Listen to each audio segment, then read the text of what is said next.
Princess, I had a lot of fun working with you today. You are a sweet dog.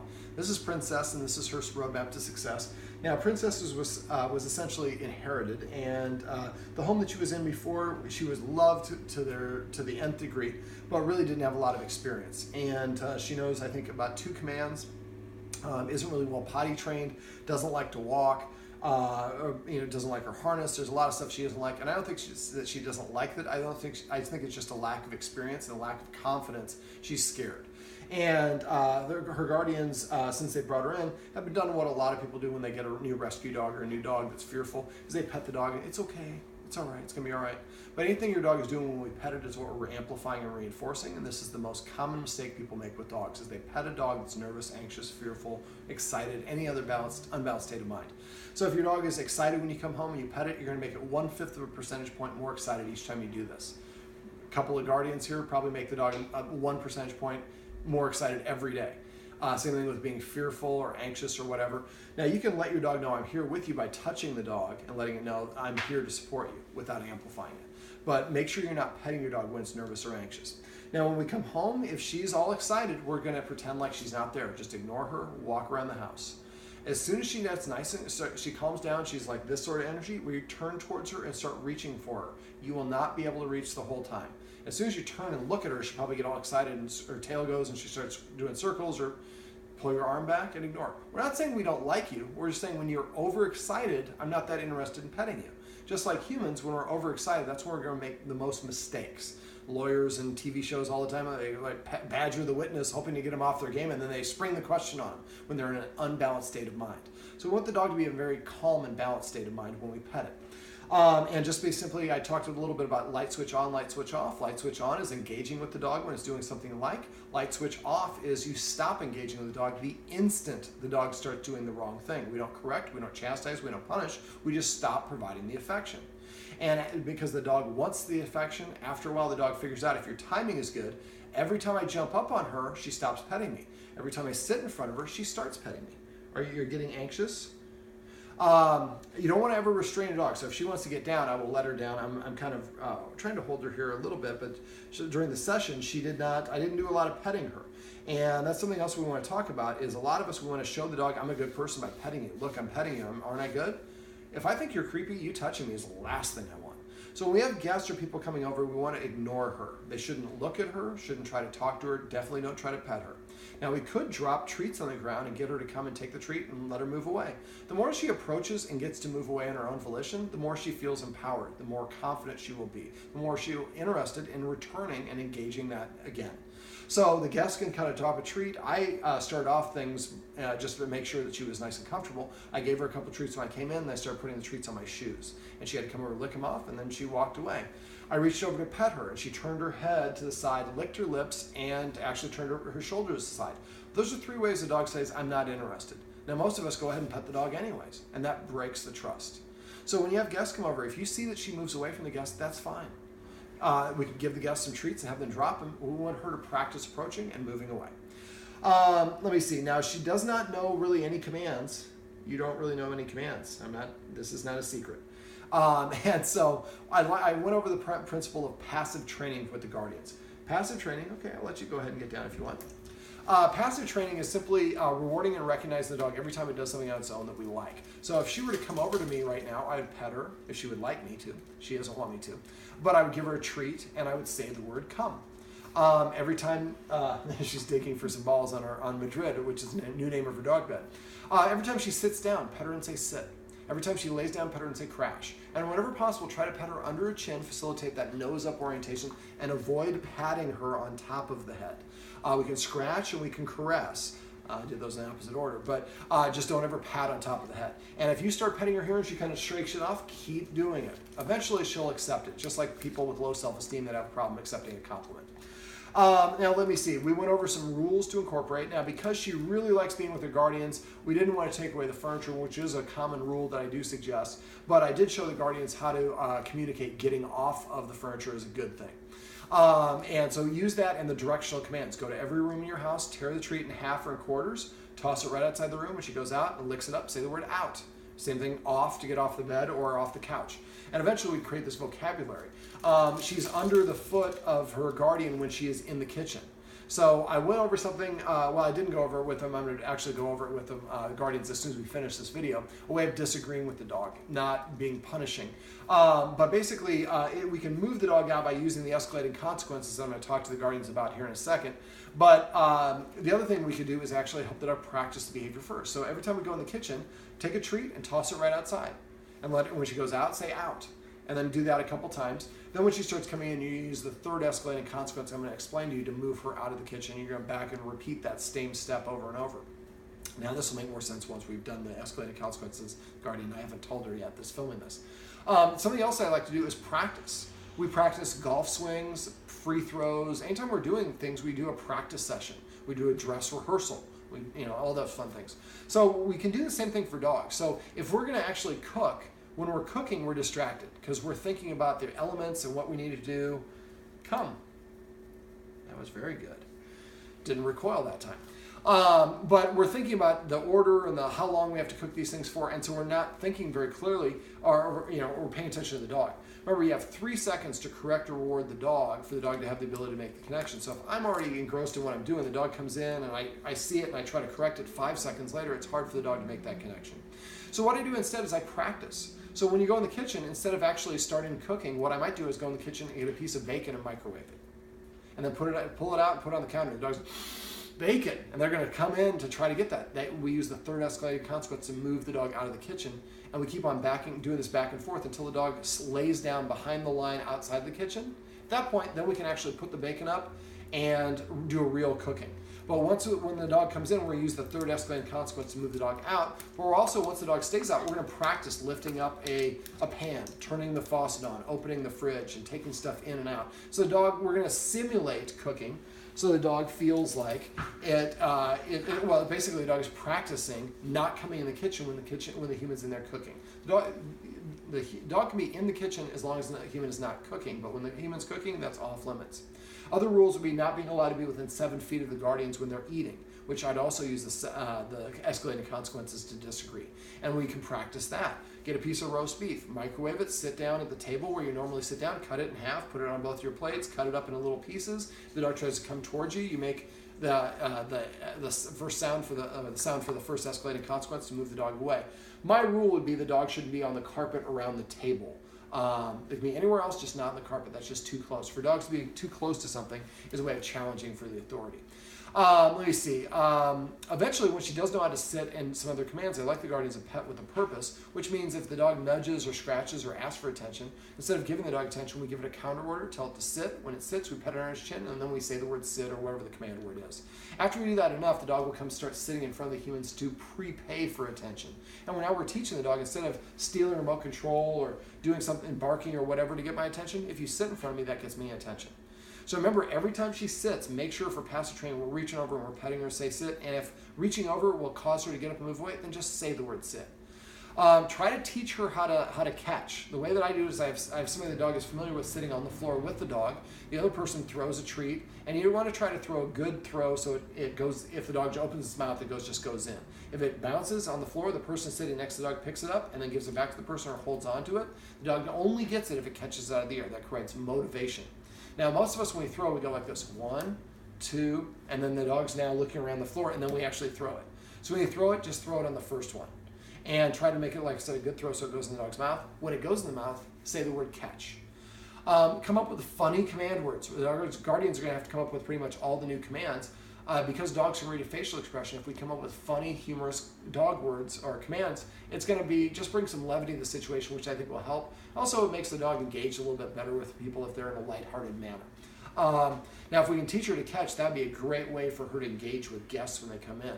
But when the guests come in, like I said, they should try to ignore her. No looking, no talking, no touching. And then if she is standoffish, drop a treat on the floor. If that's too close to them, she won't come get it, then throw it a half distance between the dog and the human. And then each subsequent throw should be a little bit closer until it's more and more proximate, until the dog walks right up to the person. We want the dog to practice coming towards us as opposed to us going towards the dog. Now, if I forget to do this, I went over how to create a conditional emotional response. We can do that for the leash, for the collar. There was something else I forgot how to, but we can do it for a lot of different things. So if it's not linked above, please message me and I can link that and show you how to create a conditional emotional response so your dog likes to put its head in the harness. All right, well, I'm going to go through the escalating consequences. I'm going to go through them off camera a little bit more detail, but the very first one is to hiss one time. I have 10 hisses. I have a level 1 hiss, which is like I have level 10, which is more like a, and if you could see the dog in the camera, we can't, but she kind of recoiled. So that's my way of saying, no, don't do that, or most effectively, don't even think about doing that. If you would sit, I would throw this for you, but you don't know how to sit, so I'm throwing this. So the very first thing I do is I hiss before the dog breaks the rule. I hiss one time per incident. And don't go 3 little ones, don't make a big one. Second thing I do is I abruptly stand up. For dogs, standing up is your I mean business position. Now for her, because she's a little insecure, if it's a male or a guest and somebody she's unfamiliar with, if they can sit down and especially put her on their side, she's going to feel more accommodating to approach them. Now if they call them, if I call the dog and I'm holding my hand like this, I'm crossing my body. So the dog's over here, I'd like to hold this arm out. Now when I actually ask a dog to come, what I do is I hold my arm at a 45-degree bend here. So my forearm is parallel to the floor. My hand is flat, palm up, slightly cupped hand. So the dog can't see that I have a treat. I say the command word once, come. If the dog doesn't come, then I make a kissing sound. And when the dog looks at me like she just did, then I start lowering my hand. The lower you go, the more it's for the dog. Eventually the dog will come to you, give it the treat, and say the word come. But if we repeat come, come, come, come, come, the dog's like, I come the 18th time she calls me. Let me see, what else? We showed a little actually come exercise starting out with the triangle, but making it a little bit bigger and bigger. I'd like the guardians to try to practice having a friend or a neighbor come by so we practice this. It will help her practice socializing with people. It also help her practice approaching people, and in a good way. Now the guardians are feeding her twice a day. We'd like to feed dogs at least twice a day, if not more. And if they leave leftover food in the bowl, make sure we dump the empty food out of the bowl and put it back down on the ground, the empty bowl. It's important the dog sees the empty bowl on the ground. She feels nice and relaxed right now. I wish I had a picture because that would be great. She's got her mouth open. But she's being very playful. I think the ball fell under the couch, the chair that I'm sitting in. Let me see. For her, also walking is going to be really important. She doesn't like walking. I don't think she has much practice at it. And the guardians have been kind of they have to pull her along the way to walk outside the place. Well, I don't think, when I took her out for a little walk, I carried her, went up to the top of the block, and then I put her on the ground, and we walked back towards the house, which she was very accommodating for that. So I think doing that would really help. Also taking her to some parks, which one of the guardians suggested, would also be a great opportunity for her to do that. And sometimes you might need to sprinkle a little cheese or something on the floor, on the grass, so that she gets engrossed. But dogs practice sniffing. We want the dog to practice sniffing, and the more that we do that, the better. Now remember, turn sideways. The guardian, one of the guardians is a little bit bigger, and he's kind of authoritative. But this front facing is confrontational. So you want to start off your hand up here, and then if the dog doesn't come, then when it looks at you, start going down. Now right now, the dog wants the ball that's underneath here. This is a great opportunity to talk about this. A lot of us, we keep on, dog come, the dog won't come. We keep on saying come, come, come, come, come. We're proving the dog it's okay not to listen to me because nothing happens if you don't. So I only say it once and I make it happen. If the dog won't come, I would go get it if I need to. In her case, we want her to find her as much as possible. But if she's really interested in the ball and I keep on saying come and try to encourage her, and what I have to encourage her is not as important to her as what she's trying to get, I'm again practicing against really fighting the stream, fighting the current. So instead, wait for her to get whatever it is, and she's scratching over the guardian who wants to engage with her, who she's not as close with as the other guardian because it's her grandmother. He could come over and take the ball out from underneath now, or scratch the dog in a place where it's trying to scratch. Those are things that can be a little bit more endearing. Now, also giving the dog everything it wants whenever it wants can also be problematic. So once the dog knows how to sit, then ask the dog to sit before you get the ball, or before you throw the ball, or something like that. This is a great way to train a dog without using treats, is by putting something the dog wants to do after something you ask it to do first. Let me see. There's something else I was just going to go over, and now I'm forgetting. Food, bully sticks. We went over bully bites. There are other things you can get. You can also get like chicken's feet, duck feet, turkey feet. The dog will eat the whole thing. You can get a cow's ear, a trachea. Kneecaps are my dog's favorite, but I have dogs that are a little bit bigger. For her, I gave her a bully pizzle, or the tip of a bull penis. A bully stick is what we call them, and she really liked it. So giving her some of the things like that can really help.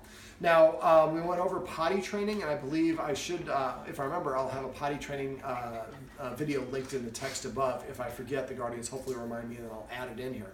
Now, because she sleeps with them in bed, right now she's sleeping in bed because she does have accidents in the house, and the guardians are worried that she's going to have another one. So what I would do is go get a puppy play gate. You can get them on Amazon. They're about 25 bucks. They're 8 panels. They're 24 inches wide. You can bend them in whatever position you want. And go to a flooring place, get just some remnant flooring, put it on the floor of your bedroom. And then we want to and make sure the play gate has an actual door so it can come in and out. And basically what we want to do is we want to help her practice going in there. And this is something I do with pretty much all dog problems, is I want the dog to practice it in an easy capacity first. So if we just put her in there, it's going to create a negative association. If we just pull her down the street with the leash, it's going to create that negative association. So instead, we're going to pick her up and carry her halfway down the block, and then she's going to walk her way back, or she's motivated to want to come back here. Well, for the puppy play pen, we want to do the same thing that we did for the dog bed. Basically what we do is set it up, put the laminate on the floor at the bottom, and then just go and toss a treat inside, and when she goes inside, we're going to come up with a word. Maybe we call it, I don't know, there's some word that's resonates with the guardians. Let's say that we call it Jamaica. And so throw it in there, the dog goes in and licks it up, we say Jamaica, and let the dog leave. I would grab about 5 of the treats that I have and break them up into quarters, and then practice all of those in a row, and then go about your business, do something else. Take you about a minute. Try to do that 3 to 5 times a day for about 3 or 4 days, and she'll just start going in there on her own. Also, when she's not in the room, and make sure the door is always open to the play gate, and just leave a treat in there. So every time she goes in there, there are treats in there as well. If you see her go into the dog bed or go into the playpen on her own and you're on the bed, throw a treat in there. We want, when she goes in there on her accord, treats to fall from the sky, so she again is rewarded for doing the thing that we want her to do. Something else we can do is get a bully stick, an actual 6-inch bully stick, and then drill a hole through one side of it, take a zip tie and zip it to the bottom of the playpen. So now the dog can chew on that inside the playpen only. Can't take it out of the playpen. Eventually she'll figure out to chew around the zip tie and she can get out of there. But the door is open, so she can go chew a little bit and then she can leave. Okay, I wasn't trapped. And she comes back and does it again. And the more that she does that, comes and goes, the more she feels empowered, the more she practices doing good things in there, the more she has a positive association with it. And after a while, this is just a place that I like to hang out in.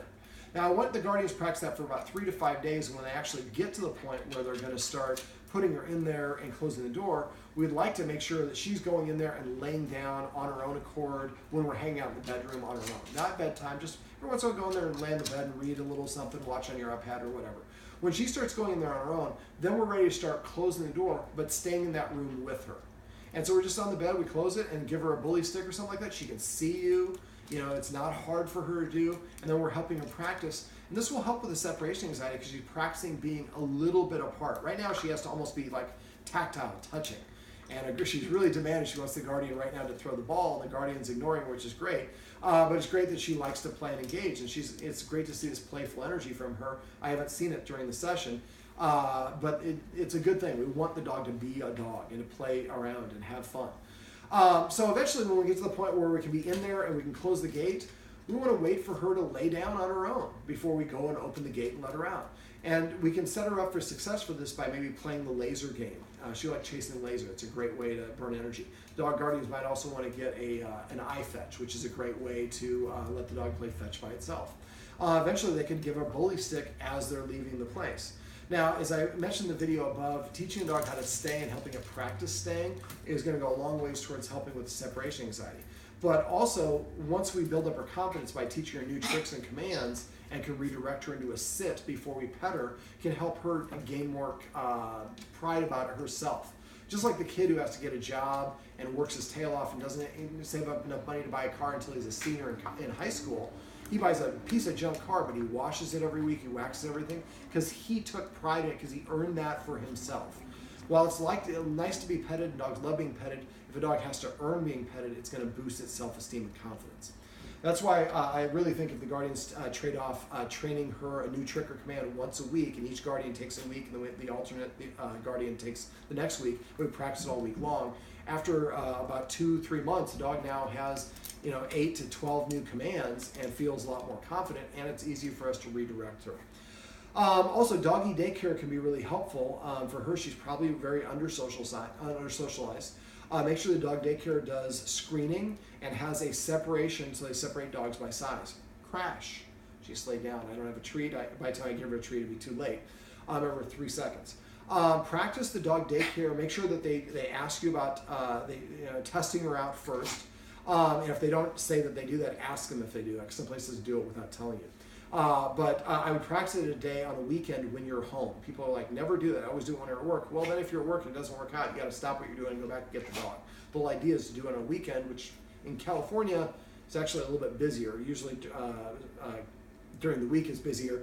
Different parts of the country it's different. But we want her to go in there at a slow time the first couple times she goes in there. Ideal when there's only a couple other dogs. If you can go in there at a time when there's no dogs, that's even better. She gets to go explore the whole area without the pressure of other dogs. And then we want to work her up there. Taking her into the busiest time of the day is probably not the best idea for her. Now, I could be wrong. She could handle it with a plum. But a lot of times we want to help the dog practice behaviors in easy capacities and gradually start adding in the stimulus until we work our way back up to where we're back to the real world situation. Now remember, come up with a new command word. I said business when she pottied outside, but whatever the word is you want to use, try to make it a fun word. And if you want, if I forget how to do the potty training or teach her how to ring a bell, let me know and I can share those videos with you. Let me see. For the male guardian, every time she comes to him, if he has treats with her, we'd like to go ahead and offer a treat. And remember, hold your hand down there. After she's taking the treat off your hand, hold it there. She's coming back and licking it a second and third time. That's what we'd like her to do.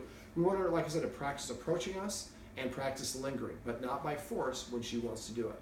The guardians need to make sure that they're eating something before they feed her. If it's breakfast and they eat on the go or they eat out, what we're going to do is just eat a chip or a cracker, something in 5 or more bites, and then give the dog permission to eat. Let me see. We leave the bowl down on the ground all the time? Okay. Is there anything I'm forgetting? If I did forget anything or the guardians forgot anything, please call or text me. If I don't hear from you, I assume everything's going great. In our society, people call and complain. Very rare people call up. It's going awesome.